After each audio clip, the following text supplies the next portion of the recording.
Buddy Holly, the legendary rock and roll pioneer, left an indelible mark on the music industry before his untimely death in a tragic plane crash.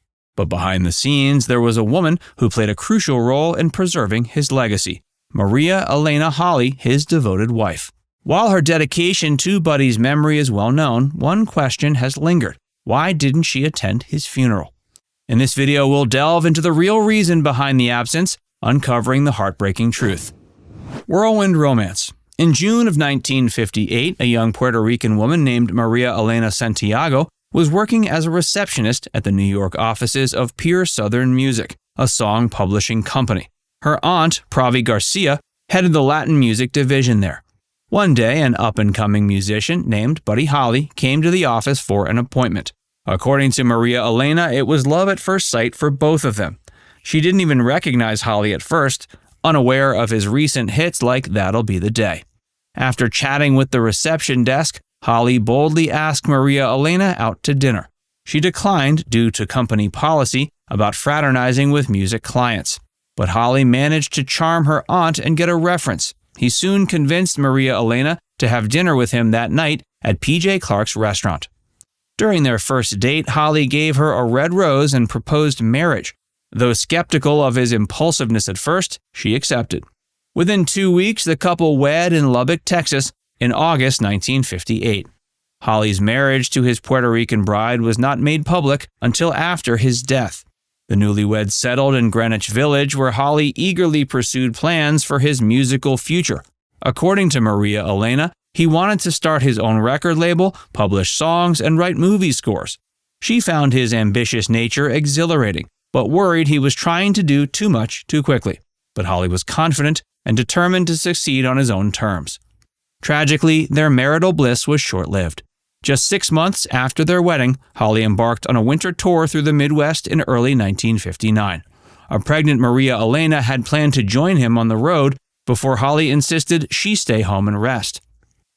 That fateful decision perhaps prevented her from being on the ill-fated flight that ended Buddy Holly's life, February 3, 1959. The day the music died. In January of 1959, Buddy Holly embarked on the Winter Dance Party Tour across the Midwest with Ritchie Valens, J.P. Richardson, a.k.a. the Big Bopper, and Dion and the Belmonts. The tour was plagued with problems. The long distances between venues, poor promotion, unheated buses, and other issues made it an arduous trek. After playing the Surf Ballroom in Clear Lake, Iowa, on February 2nd, Holly decided to charter a plane to reach their next stop in Moorhead, Minnesota. Richardson had contracted the flu during the tour and convinced Waylon Jennings, Holly's bassist, to give up his seat on the plane. Valens and the Big Bopper joined Holly for the flight. Tragically, soon after taking off in the early hours of February 3, 1959, the Beechcraft Bonanza crashed into a cornfield, killing all 3 musicians and the pilot. The devastating news spread quickly across the nation as reports declared the day the music died. Maria Elena first learned of her husband's death from TV news coverage at their New York apartment. Just weeks earlier, a pregnant Maria Elena had planned to join Buddy on tour before he persuaded her to stay home. The shocking loss left her devastated. The next day, she suffered a traumatic miscarriage, losing the child she was carrying with Buddy. Doctors ordered her to remain on bed rest, making travel impossible. On February 7th, Buddy Holly was buried next to his parents in Lubbock, Texas, his hometown. Holly's passing stunned the music world, robbing it of a pioneering artist who helped shape rock and roll in its early days. Though his career lasted barely 2 years, Holly left an indelible impact with enduring hits like Peggy Sue, Oh Boy, and That'll Be the Day. His creative influence continued inspiring emerging 60s bands like the Beatles, who paid tribute to Holly in their band's name. However, the world forever mourned what magic Holly may have conjured had his life not ended so abruptly at age 22. Maria Elena's absence from the funeral. On February 7, 1959, Buddy was laid to rest 6 days after perishing in a plane crash. Over 20,000 mourners crowded into Lubbock to pay respects as the town struggled to process losing their famous native son. But one person was conspicuously absent from the funeral service and burial, Maria Elena.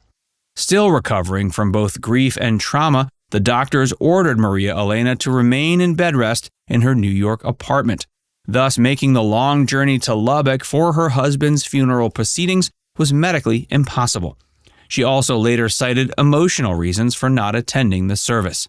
In an interview with the Lubbock Avalanche Journal newspaper shortly after, she regrettably stated that in a way she blamed herself, since she was not feeling well when Buddy left.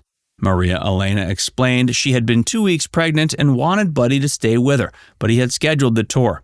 She lamented that it was the only time in their marriage she had not accompanied Buddy on a music tour. She confessed that she blamed herself because she knew that if only she had gone along, Buddy never would have gotten into that airplane. Her absence fueled misunderstandings in Lubbock that she was not sufficiently bereaved or appreciated little about the town. But her turmoil was still raw. She had suffered a miscarriage upon learning of Buddy's death. Attending a spouse's funeral in such circumstances would have been excruciating.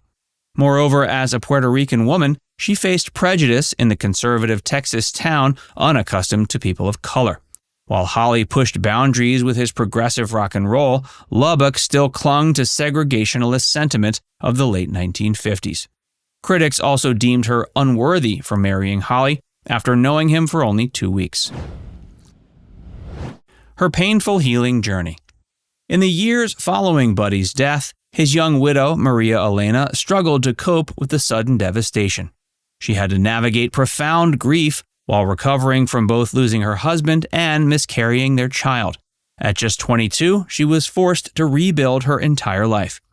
Initially, she distanced herself from everything that evoked painful memories of Buddy. She revealed that she blamed his music early on, unable to even listen to his records without reliving her anguish. She declined participating in tributes or events commemorating his legacy, wanting to avoid the public eye. In 1963, she attempted to move forward by marrying a man named Joe Diaz, a government official from her native Puerto Rico.